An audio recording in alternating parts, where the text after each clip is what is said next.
है दोस्तों यूट्यूब से मैं साधना आप सबका स्वागत एवं अभिनंदन करती हूँ। कैसे हैं दोस्तों आप लोग। आशा करती हूँ कि स्वस्थ व्यस्त मस्त होंगे, अपना और अपने परिवार का ख्याल रख रहे होंगे दोस्तों।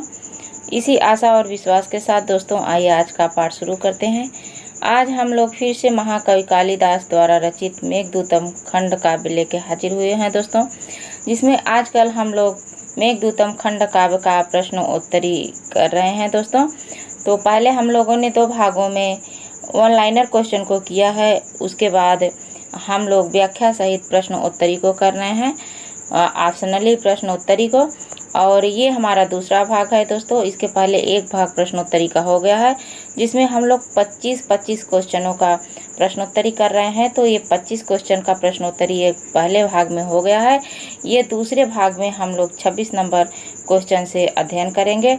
ये वो क्वेश्चन हैं वो जो है आंसर सहित व्याख्या करके बताएंगे दोस्तों। उसके बाद ये क्वेश्चन है कि जो कि सभी प्रतियोगी परीक्षाओं में पूछे ही जाते हैं। संस्कृत की कहीं भी प्रतियोगी परीक्षा हो, कोई भी स्टेट की हो, किसी भी राज्य की हो, वहाँ इनसे क्वेश्चन बनता ही है। तो बिना देरी किए हुए दोस्तों आइए अपने पाठ की शुरुआत करते हैं। सबसे पहले देखते हैं कि 26 नंबर क्वेश्चन से आज हम लोगों का शुरुआत होगी।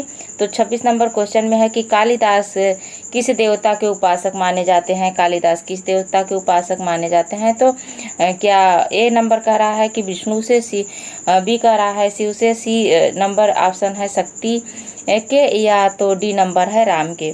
तो किसके उपासक माने जाते हैं। तो कालिदास शैव थे, शैव के उपासक माने जाते हैं, विष्णु के उपासक नहीं माने जाते हैं।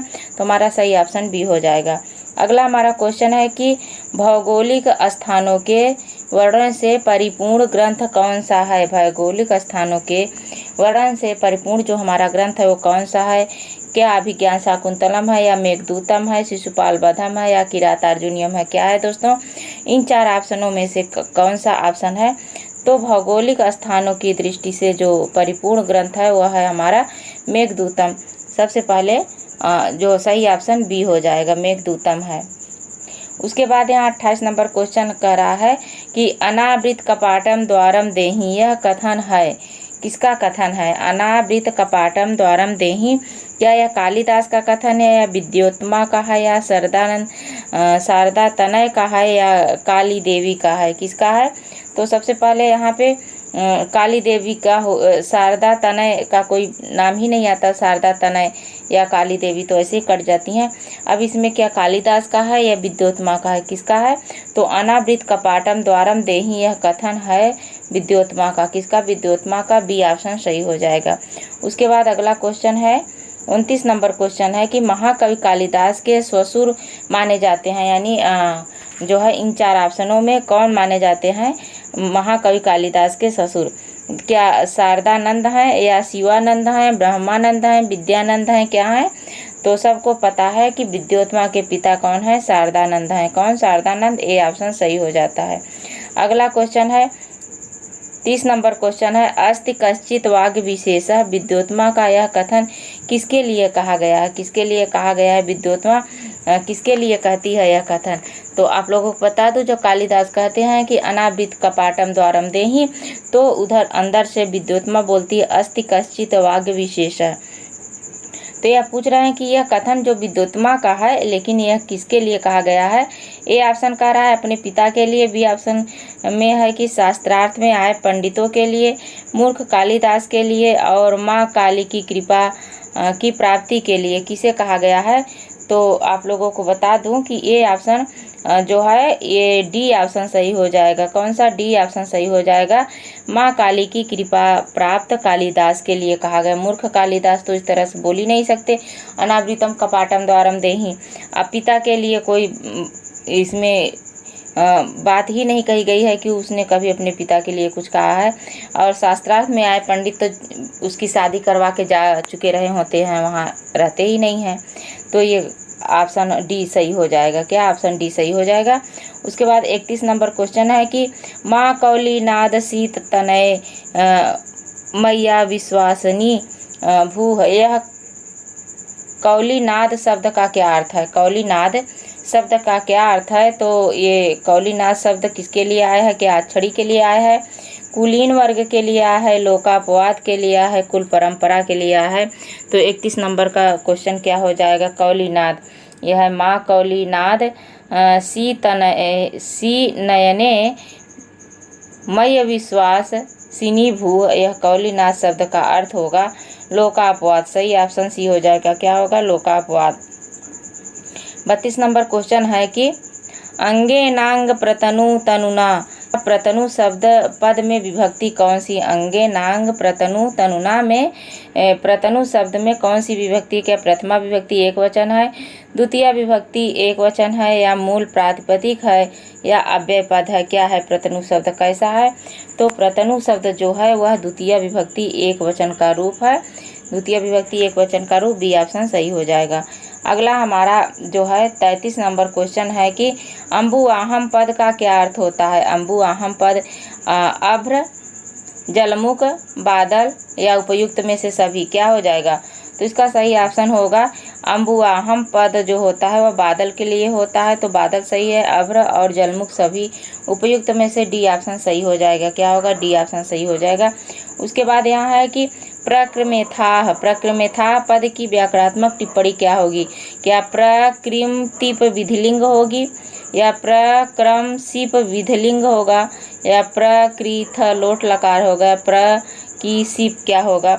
तो यहाँ पे क्रीम कोई धातु ही नहीं होती है, क्री धातु होती है, की धातु नहीं होती है। तो हमारा सही ऑप्शन इसमें हो जाएगा बी ऑप्शन सही हो जाएगा। क्या? बी ऑप्शन प्रक्रम सिप और विधिलिंग ऑप्शन प्रकेत।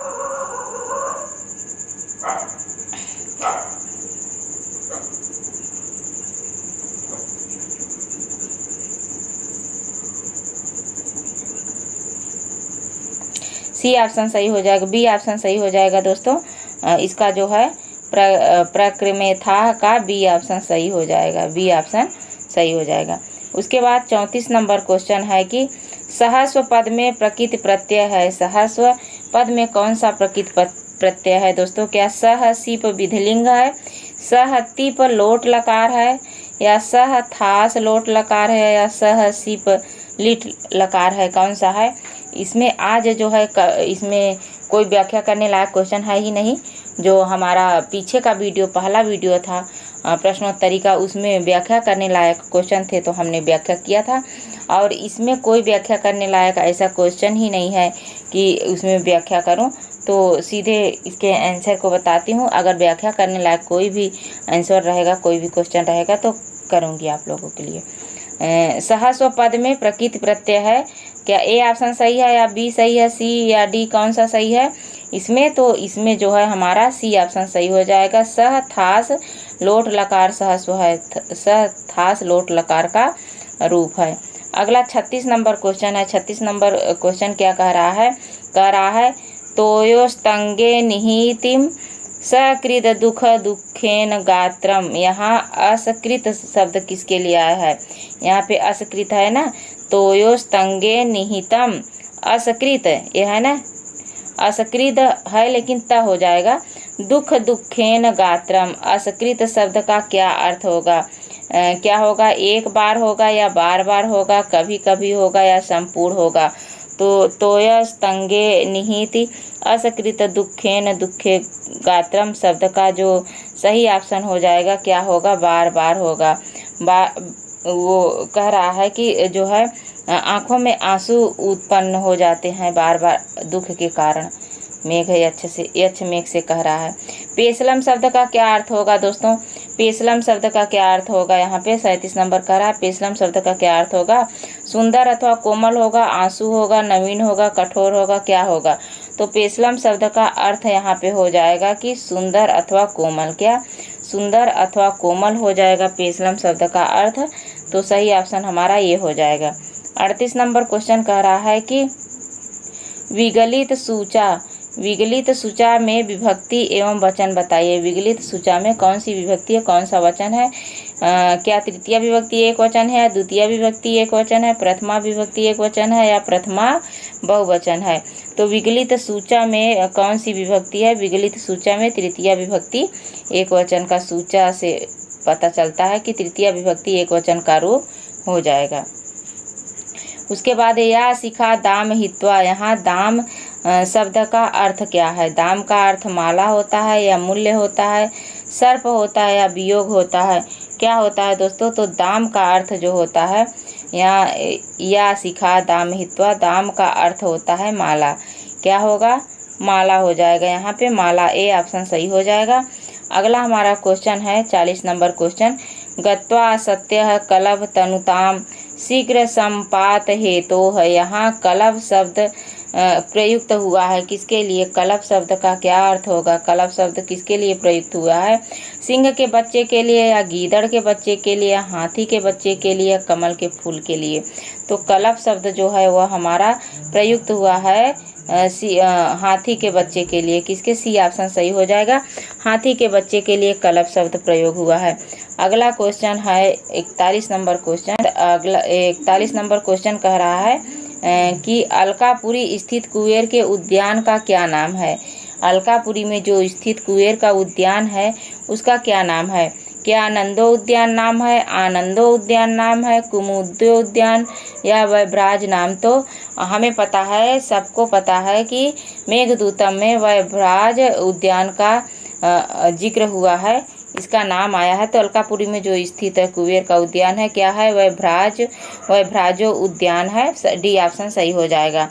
अगला हमारा क्वेश्चन है कि हस्ते लीला कमल मल के बाल कुंदानु विधिम, हस्ते लीला कमल मल के बाल कुंदानु विधिम, इस पंक्ति में वर्णन है किसकी? उज्जैनी की वनिताओं का, अलकापुरी की कामनियों का, विदिशा की सुंदरियों का, दसाण की कन्याओं का, किसका है दोस्तों?